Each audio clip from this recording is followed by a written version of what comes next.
What's up, Raider Nation? Welcome back to the channel. If you're new to this channel and you would like to support the channel, please think about hitting that subscribe button. Also, hit that like, hit that bell so you're notified every time I come out with a brand new video. And also, leave me a comment on the video. Well, Raider Nation, the Minnesota Vikings travel to Las Vegas this week in Week 14 to face our Las Vegas Raiders. Both teams are coming off of a bye, and both teams are 2-2 in their last 4 games. So both teams need this win. The last time we saw the Vikings play was on a Monday night, and they did terrible. They lost 12-10 to a Chicago Bears team led by Justin Fields, where Josh Jacobs came back to life and threw 4 interceptions. He has thrown a total of 5 interceptions in his last 2 games. And when he arrived to Minnesota after getting traded from the Arizona Cardinals, he got off to a hot start. He won his first 2 starts, and I think the Vikings were on a 4-game winning streak.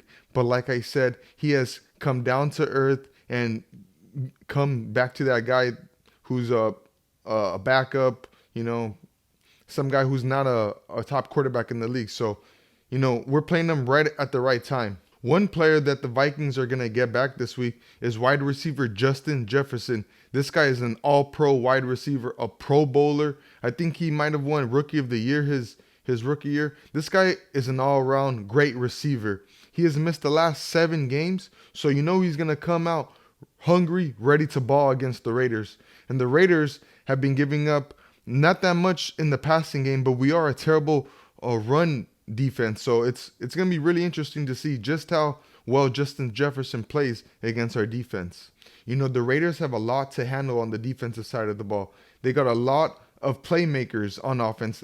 The Minnesota Vikings, that is. They got TJ Hawkinson at tight end. They got a great running back in Alexander Madison. And they got 2 perennial receivers in Justin Jefferson and rookie wide receiver Jordan Addison from USC.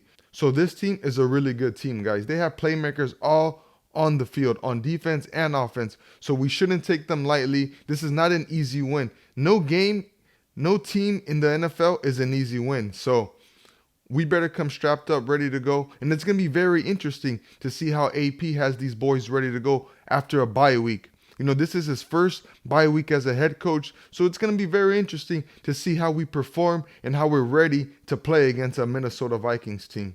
The Vikings currently hold a wildcard spot with a record of 6-6. The NFC is a little bit watered down, so a losing record might just get you into a wildcard spot, but not for the Raiders. The AFC is a little bit loaded. And with the Pittsburgh Steelers losing to the New England Patriots, that gives the Raiders just enough chance to maybe sneak in. But you know what? We remain a long shot. But nevertheless, we're still in the hunt. We're still in the thick of things. So both teams need this win. The Raiders need this win for 2 reasons. One, of course, to stay in the playoff hunt, but also to retain Coach AP. I really want to keep this guy as our coach. Like I've been saying in my earlier video, guys, I don't want to have a revolving door at the head coach position. We need stability. We can't afford to keep getting new coaches every 2 years. We need stability, and I think Coach AP might bring that to this organization. And the Raiders might be without Maxx Crosby this week. He's missed the first 2 days of practice this week. After not practicing the KC week, he was doubtful that week, and he ended up playing. And I don't know if you guys saw, but his knee was super swollen. So for the fact that he came out and played and balled out against Kansas City, that speaks volume on just how dedicated, just how much of a real Raider this guy is.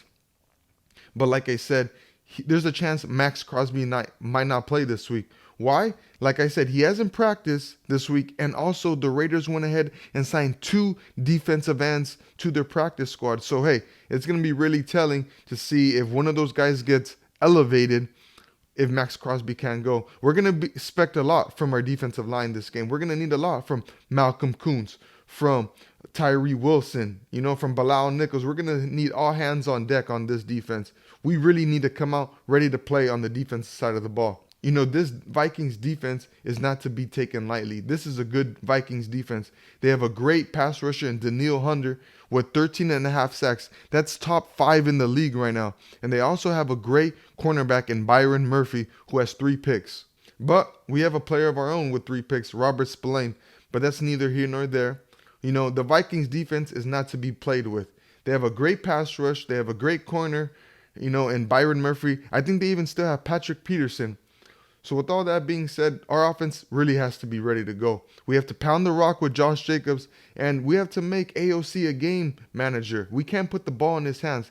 This guy is like a statue in the pocket. He takes a lot of sacks, and he doesn't get rid of the ball. Like I said, holds onto the ball too long, and he looks like a statue out there. This is a very winnable game for our Raiders. There's 5 games left in the season. We're just coming off of a bye, a very late bye in the season. So it's going to be really telling just to see how AP has these guys ready to go. The Raiders are at home where we play better. Our team just plays better at home. We don't really play well on the road. So the fact that we're at home is a very good advantage. And we have a few games at home. We play at home against the Vikings, and then we got to hurry up and have a quick turnaround on Thursday night against the Chargers. 2 winnable games, guys. And like I said, we're 2 games back in the win column for that final wildcard spot. The 3 wildcard teams all hold 7 wins. So let's hope some of them lose this week and we could get a win, and that puts us 1 game behind. Then all bets are off. Who knows what could happen? If we could beat the Chargers at home, that would give us at 7-7 against a Monday night matchup on Christmas Day against the Kansas City Chiefs. And that's going to be really telling because we would have 10 days rest going to Arrowhead to play a really good Kansas City team.